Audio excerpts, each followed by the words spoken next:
Hi, guys. John the Firearms Instructor, and welcome back to our uh, journey to the woods with this podcast. Excuse me one second. I got to adjust something here. All right, let's see how that sounds. Got to get rid of some of the static. Sounds terrible. Reverb, a little static there. Static, static, static, static. Okay, I didn't test it, but that sounds better for me. Yeah, so this is the podcast. Welcome back to my journey. This is where you and I are going to take a journey back to the woods. I'm gonna go deer hunting this year. I'm getting a lot of static. Does that sound better? Does that sound better? I think it does. Let's try that there. Let's try that there. There we go. Got that little bit of static in the backside of it. I apologize about that, guys. I don't like the way that sounds, but that's part of the deal there. Okay, well, guess we'll leave it like that. So yeah, today we've got a PowerPoint presentation about what deer eat. I am This is driving me crazy. I don't know why it's so staticky in the top side of it. Uh, Try that right there and see if that's any better. I don't know if it is. There we go. Let's try that. Let's try that. Let's adjust this down just a little bit, pull the treble out of it. Maybe that'll help. Maybe that'll help. Maybe that'll help. I'm not sure. All right. Well, I apologize about that, guys. So yeah, we're gonna do a PowerPoint presentation about what deer eat, and I think it's gonna be good because this weekend is the weekend I put boots on the ground, our new hunting area, and I wanted to do a little bit of studying myself, and I thought, you know what, this would be a great thing for us as you and I to study a little bit about what I'm gonna be looking for this weekend, and I thought I'd share it with you. But you gotta know, Florida's a lot different than any other place you ever deer hunted before in your life. We got mosquitoes, we got water, we got snakes, we got alligators, and we got deer. And deer do not like to live in water, but they will travel through water. So we're looking for those islands and those traveling corridors and everything else like that. But we got to find some food sources. I think that's going to be the most important thing. We talked last week about the acorns. Acorns are one of the biggest things that deer eat. But there are other soft mass materials that you may not know about if you're new to Florida that are available pretty much all through the summer, all the way up to hunting season to get them to the acorns. And, obviously, deer eat browse, they eat the trees, they eat leaves, they eat twigs, they eat, pretty much a variety of plants. But there are certain foods that they prefer over other foods. I told you that about the white acorns. You find a white acorn tree dropping um, acorns, that deer or those deers are going to pass every other acorn to get to that acorn tree, that white oak, because that's their number one most important food source that they love and must eat on a regular basis. So, that being said, let's go ahead and start this PowerPoint presentation. And it's not very long, so we can get through it pretty quick here. All right, what do deer eat? Scouting food sources. This is probably the best thing I can give you as a Florida hunter. Been hunting a long time. Took a 10-year hiatus, and now I'm back to it. I wanted to research a little bit of stuff, and I want to make sure that I pass this on to you. So, what do deer eat? Let's go ahead and start this off. What do deer eat? Well, South Florida. Let's go ahead and make this bigger because my blind self ain't gonna be able to read this. Uh, what do deer eat? South Florida primary thrives on a diversified diet of fruits, agricultural crops, and we're going to identify some of the food sources for South Florida whitetails. This will help you find the best spot for opening weekend. Now, agricultural in Florida, there's a lot of different stuff. There are sod farms. There are, some peanut up northern Florida. There's some strawberries and oranges and stuff like that. But most of the time, we don't really have, you know, soybean and things like that down in South Florida. Sorghum is actually that's a feed plant that's used a lot. But that's more in South Florida. deep, deep South Florida, not around here. So land is so expensive that people don't want to agriculturally grow it. But there are some places that do plants and things like that that have a problem with deer. So let's look at this first one. I bet you guys already know it, but the palmetto berry. This is a berry that is it's called Saul palmetto berry. Very, very expensive sometimes. It is used all in cooking and in food. People love it. This area is normally a plain of some kind. There's palmettos from all the way down south, all the way up to the top of Florida. Palmetto ridges, palmetto flats. Palmettos don't like water or standing in water, so they're normally drier areas, which is a great place for bedding and a good place that they can get to and from. It's normally not real high. They're normally flatter, so a deer can lay down in it or around it and still be able to feed right from the palmetto plants, as well as use it for cover, use it for security, you use it for travel corridors. So that August to October is when the palmetto berries are the purplest, but the palmetto berry is a good feed source for deer, and a large percentage of the deer will eat these almost year round because they will eat them as when they're green, they will eat them when they're soft, and they will eat them when they're almost undesirable, they'll eat them. And if you go around walking in the woods, sometimes not only the deer eat these, but hogs, turkeys, all kinds of wildlife will feed off of palmetto berry. It is if you want to try them, they are a somewhat sweet certain times and very sour the other times, but it is a palatable for the deer. So the deer will eat a large percentage of this. It just looks like a little purple berry, like I showed you a picture of, and it is underneath the palmettos. It normally doesn't grow on top of it. It's more by the roots, and it's a great choice for you to start your scouting around. Is those palmetto berries? You'll normally find some kind of trail or intersecting trails that are going to and from maybe an oak hammock into a palmetto flat, back into an oak hammock, or a palmetto flat to a swamp to another palmetto plant. These are great areas to look around. They're normally they're not a real shady place for deer, but if they get big enough and there's other trees around them, they can leave some good areas to hunt from. So the number one would be the palmetto berry. All right. So what do deer eat? They eat wild blackberries. These are a viney product. Normally, if you find palmetto berries, you're going to find blackberries pretty close. Not only will the deer eat the leaves of this, they'll eat the stems of it, and they'll eat the green, red, and purple blackberries. Blackberries are where they're found are one of the most important food sources. The green browse for the deer, the green fruit, the red fruit, they ripen to black. Fruits are readily sought by deer, while turkeys, pigs, hogs, squirrels, almost anything. When is it happening?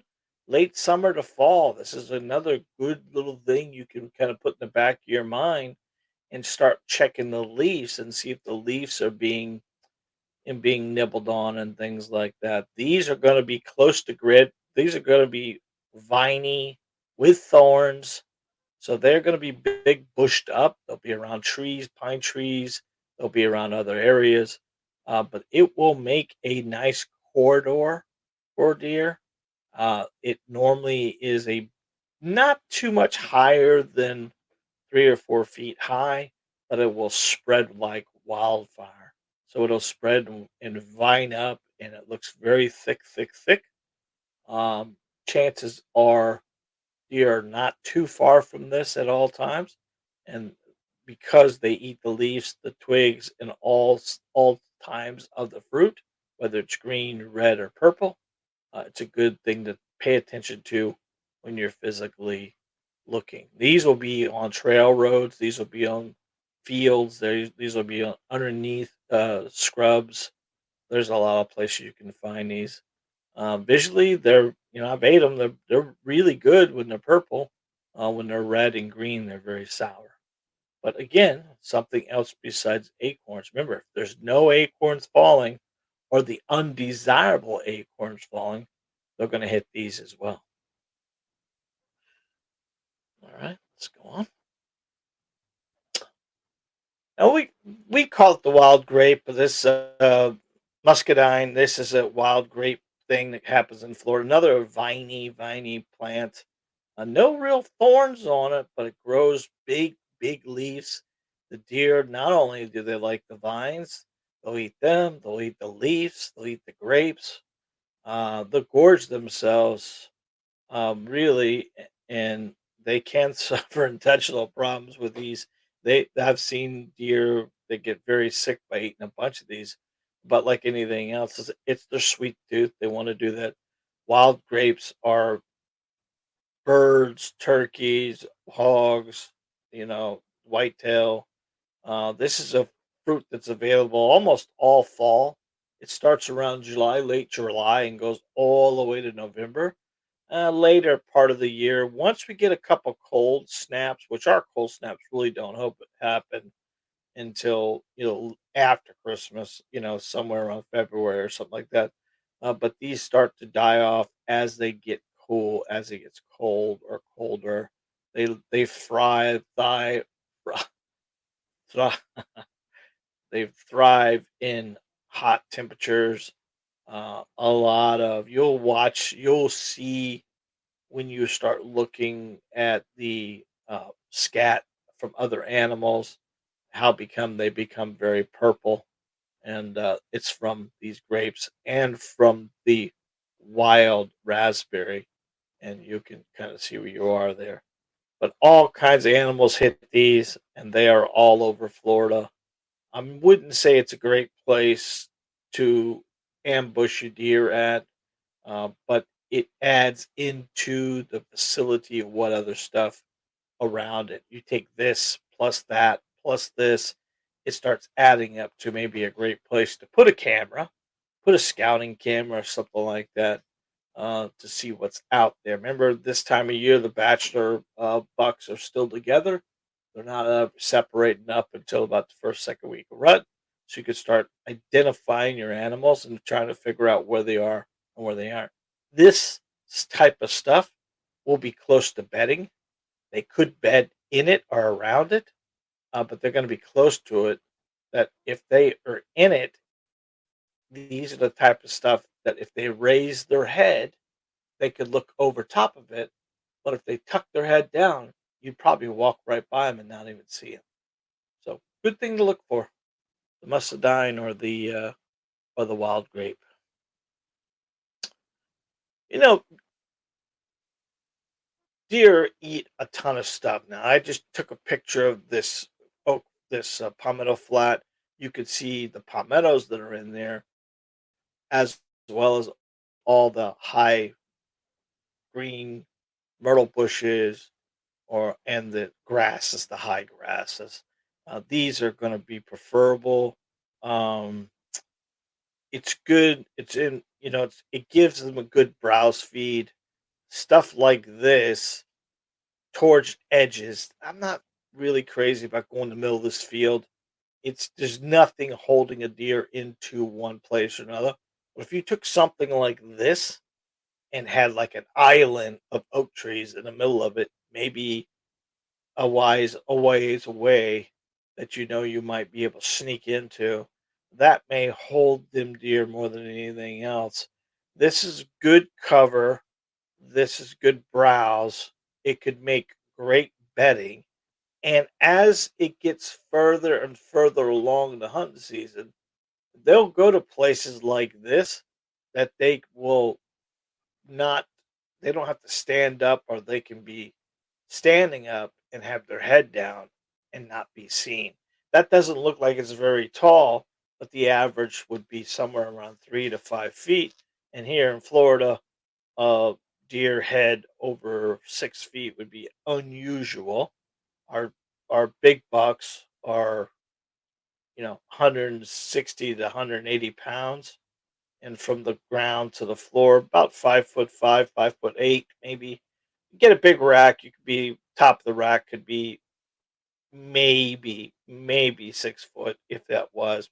That'd be a pretty big deer.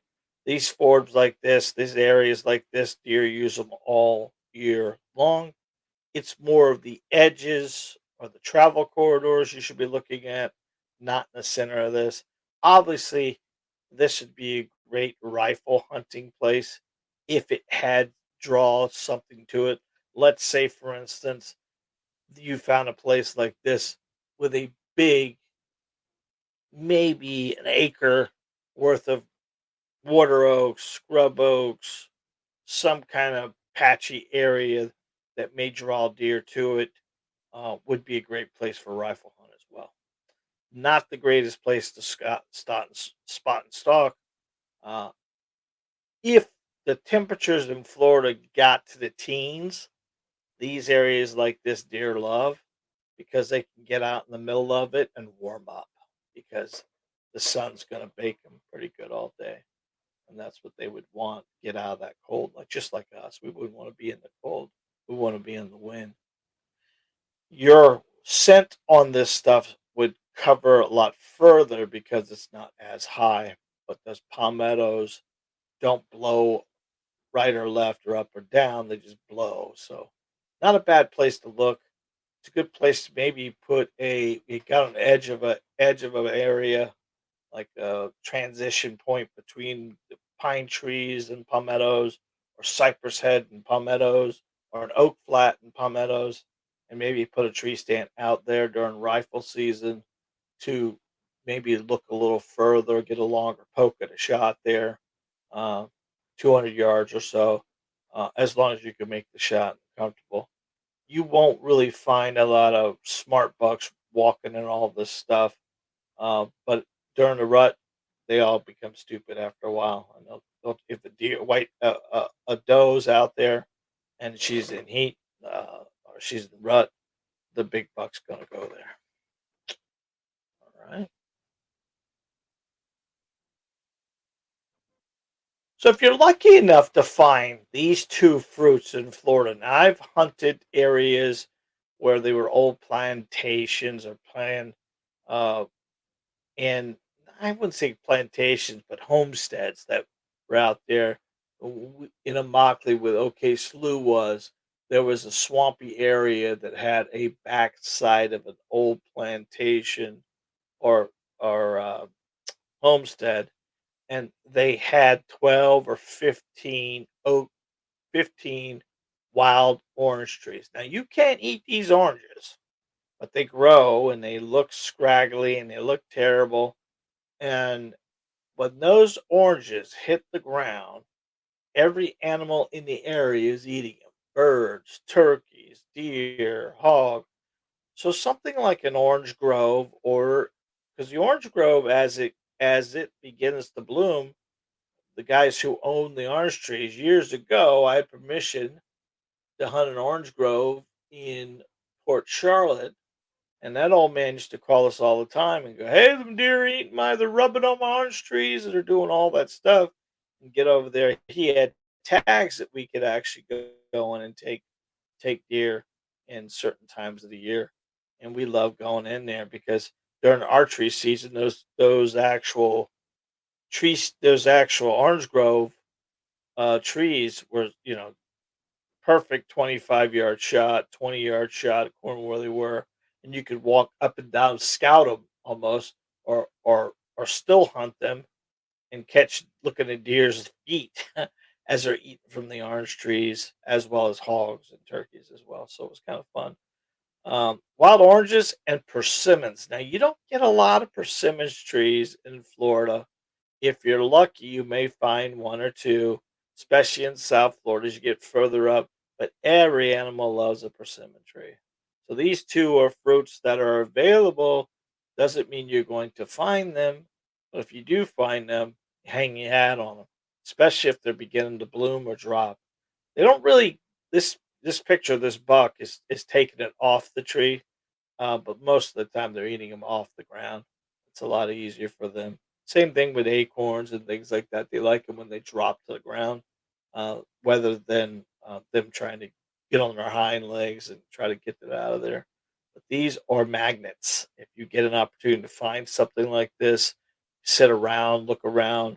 You don't need to hunt in it, but if you're anywhere from 30 yards in or 50 yards in, majority of the time when you find these fruit trees, when you find any of this stuff I'm discussing with you, if you go to, let's take that tree and do a 20-yard circle around that tree, you most likely will find some kind of rubs, maybe a scrape or two, maybe some trails that are leading to it. They're coming from to or away from to something else. And if you pay attention to those, they kind of tell you where you need to be, right? If you put your scouting cameras, another great place to put a scouting camera is these persimmon trees. Not saying you're going to shoot somebody, shoot the deer at this place, but it's going to give you an idea of what deer are out there. Imagine if you're sitting in a tree stand and a nice little 4 point comes out, and you are little want to just shoot something, right? And you get your bow and you shoot that, and then you get your cameras out 2 weeks later, and all of a sudden in that camera, the 4 pointer was on there, but so was the six, the eight, and the 10 that you didn't wait long enough because you didn't know what was out there. Great opportunity to count your blessings and see what's in there. With these new cell cameras, with these new trail cameras, they're instant gratification, but it gives you the confidence to sit and wait for the right time.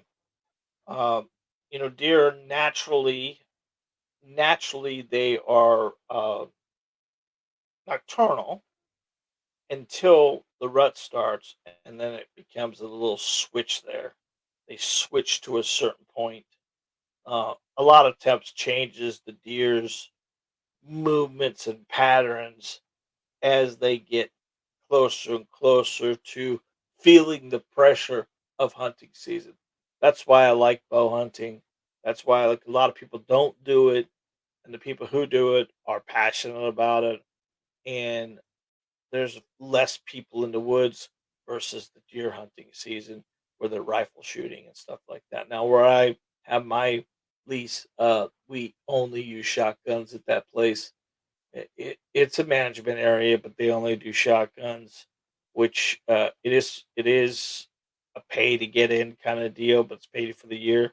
But it is definitely controlled a lot better than some of the other places. I hate going rifle hunting in certain areas because you don't know who's out there in the woods, what they're doing, or anything else like that. I wear orange, orange, orange, orange, orange, especially out there because some of these places allow rifles and you shoot a 270, that thing will travel forever. So, as a firearms instructor, firearms trainer, we're always thinking about the education of the person who's with you or shooting with you. There's been accidents happen all the time. Just, it's part of that deal. But if you're looking for a great magnet, again, these fruit trees, these fruit vegetables, watermelon is a good one that's grown in Florida a lot. I just thought about that. But the watermelon growers, if you're in a management area or private land that has a field of some kind, those deer aren't staying in that field. They're probably going over a fence, through a fence, jumping underneath, going in a ditch to get there to feed. That's probably a good place. Maybe put a tree stand in, maybe put a blind in, or maybe put a camera there to see what's coming and going. What's coming and going, so it gives you the time to understand. So when you're in the woods, these are the things you look for. It helps you. You think about us. We are just like a deer. We need three things. We need security. Some place to stay at night. We need something to eat, and we need something to drink. Well, in Florida, water is not a real problem for deer because it's all over the place. So they're not going to go to a water source as much as you can think because again, moisture from plants, and they get moisture from trees, and they get moisture from just eating what they eat. But they surely have to eat, they have to sleep, and they have to feel comfortable. And all of these things will help them make it to the next season with security. With security, water, and food. So we work on that. You start scouting like that, start thinking like a deer. What do I need? Where should I be? These are the things we look for. All right. I mean, there's our actual. I just mentioned about agricultural crops. There are. There's not a ton of corn here. Being in Florida, unless you're up Florida, soybeans are real popular up in South Carolina. Maybe the top of Florida. Peanuts are good in Florida. I got oranges. I got peas. I got beans. Watermelon is another one that I didn't put on the list, but it's good. And all those are late season, early fall. These are areas that's going to draw an animal to it. If you're between them and a preferred food, that's a good ambush point as long as you can funnel them in one way or the other. Maybe maybe a palmetto plant is out and you got one side of it that allows you to shoot across it. That's why we always recommend when you're out looking for those funnels, looking for those areas that's going to take the deer in a little bit more. Maybe the edge of a pond and the edge of the woods, and they kind of come into each other. Good point. So when you get your EMAP out, which we talked about a couple weeks ago, and start looking at those points, look at those edges. Those edges show up really well in a overhead map like that, an EMAP like that. The only problem in Florida is other states have topography, which means it has lines that you can kind of look and see, if the closer the lines together, the steeper the hill is. The further the lines out, the flatter it is. But in Florida, it's all flat. It's all it's all flat, especially down here in South Florida. So we don't really worry too much about hills or anything else. But if you find an area that has a river bottom or something that has an edge or something, a little creek edge, those are natural funnels that deer naturally don't like to walk in water, but they will wade through it if they have. They'll swim through it if they have to. But if you start thinking with your brain and thinking, what's going to bring this deer closer to me? Even if you find a blowdown or you find something that fell, a big oak tree or a pine tree that fell, and it's going to position the deer with the easiest path is to go around it versus over it. And they will do that all the time. Now you find a couple blowdowns like that, start looking for deer beds because the buck loves to put his back against something that can't sneak up behind him. Coyote, cougar. We have the Florida panther. We have bears. Those things all can sneak up as big as they are. They can sneak up on a deer. So if he finds a good blowdown or a good palmetto tree that he knows someone can't sneak up behind him, and he can put his ass against that thing and know the wind's going over his back to his nose, nothing's going to sneak up on him from the backside. He's going to be more comfortable. So we try to build those corridors. We try to start thinking like a deer, start thinking with their stomach, especially this time of year, because all they want to do is sleep, eat, and sleep and eat and travel, sleep and eat and travel. That's it. Deer, like any other animal, uh, they like people. They like themselves. They want to be with them. They like uh, they like being social as much as they can. That's what the rub is. That's where the scrapes are. That's how they communicate. They want to be together until a certain point when they don't. These bucks right now probably are still running together. Now that's rut in this area we're going to be in is early September. Early September, right the beginning of October. So right when we're in the deer woods with bows in our hand is going to be the pre-rut where where deer are starting to pop in. So that's where finding those scrapes is a good opportunity for you as well. But every one of these travel corridors are going to have three things that you need to pay attention to: some kind of rub, some kind of either scrape, and some kind of feed source. You start working that in your map, you're going to really, really understand uh, where that place is that they're always going to.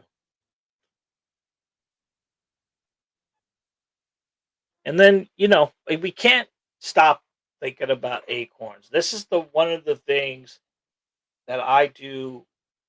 I do three things when I'm walking in the woods. One, I'm watching where I'm walking because of the water moccasins and the rattlesnakes and things like. I'm not worried about them. I'm not worried. All of them sound off. All of them don't want to be messed with, but you got to pay attention to your areas where you're walking. Two, I'm looking at the ground and the tree itself. I'm identifying the white oak. I'm defending the live oak, and I'm identifying the water oak. These three oak acorns are the most popular and the most preferred acorns the deer eat. Now, the deer feed up and will stay at a white oak tree over any other oak. So when you find a white oak in the in the woods, you normally in South Florida are not going to find 5, 10, 15 white oaks altogether. It's normally a mixture of the live oak, the water oak, and the white oak.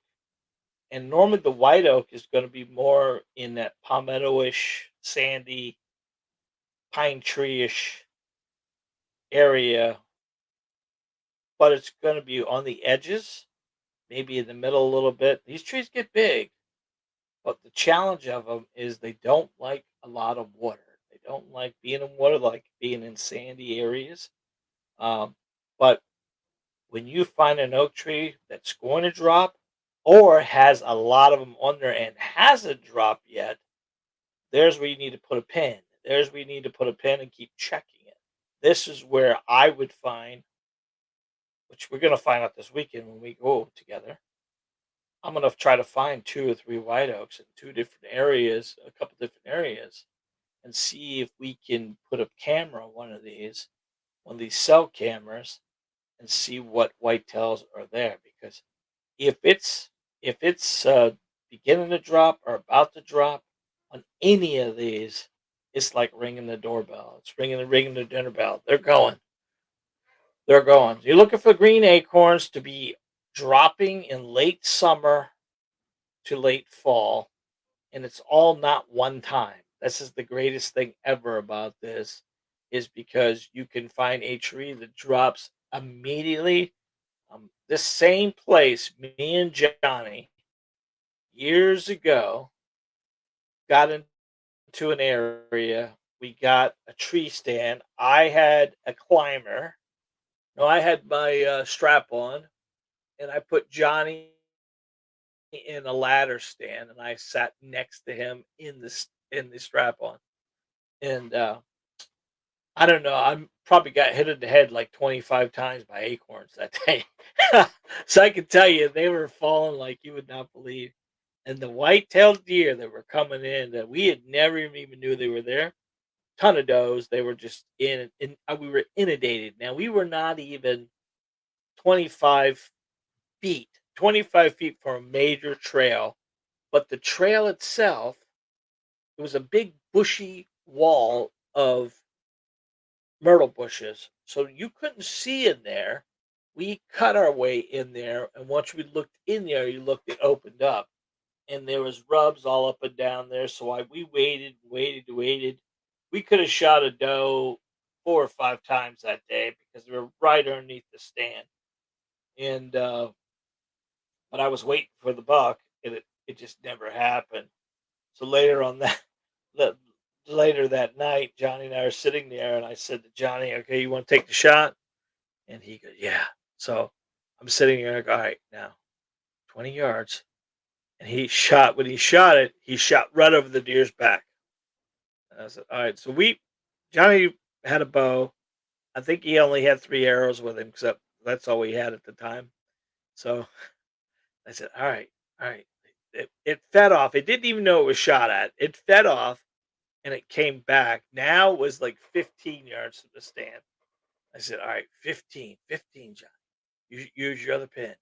He pulls it back and shoots, and it goes underneath the deer's leg. He shot over the deer and underneath the deer. That deer scuttled off to the other side deer to my side. So as I go to draw my bow, I pull it back, get it back, and just about the time I get it back, Johnny whistles. That deer looks up and just sees his big blob and my big ass in the tree. He looked right at me, and of course, I was busted at that point in time, and it ran off. So we didn't get to shoot it. But Johnny shot the one above it and one below it. Just give it a warning, I guess. Gave it a warning shot. It was already a little jumpy already, but it's kind of fun. But that white oak, there wasn't another white oak in that area that was dropping acorns like that one was. And I think that was second weekend of open a few years ago. We'll go back and check that tree. It's been 10 years since that's happened, but a lot of times it's a repetition thing. The deer do the same thing, the hunters do the same thing. And we just got to be there when they're there, if that makes sense. But acorns are one of those positive things that are going to be there. You just got to find the tree that's dropping them this week or the day you're hunting. All right. In conclusion, early scouting is indispensable practice for any serious hunter, especially bow hunters. By thoroughly understanding the deer's habitat and identifying key bases on top of food sources and travel patterns, hunters can set themselves up for success. This preparation not only enhances the likelihood of encountering a deer, but it also contributes to more enjoyable and effective hunting experience. And good luck on early scouting. Guys, thank you very much. I hope you forward to it. I'm educating myself as well as educating you every time we do one of these. I want to make sure that you come along with the journey. Now, we actually have our last this week. I believe I jumped out of that a little early, but I wanted to tell you about our last next week's show. And this is going to be the first scouting trip of the year. And we're going to cover a lot of different stuff in this. We're going to discuss e scouting versus real scouting. We're going to look on our e scouting map and then look what's out there to kind of identify the things. We're gonna look at trails, funnels, travel corridors, deer signs, food scrapes, stand locations. A lot of stuff next week. It's gonna be a hodgepodge of stuff. We're gonna be putting up some cameras for scouting, and we're gonna do a couple reviews on that. This is gonna be a whole little fun thing while we get to opening season. Opening day is September the 15th, I think, which I think that's a Saturday. I don't know. But until then, God bless, be safe, and remember, you are your first line of defense. Make sure you get out and have some fun for yourself. We only guaranteed what we're guaranteed. And God willing, we'll see you next week. Enjoy what you do and do what you enjoy. Love you guys. We'll see you.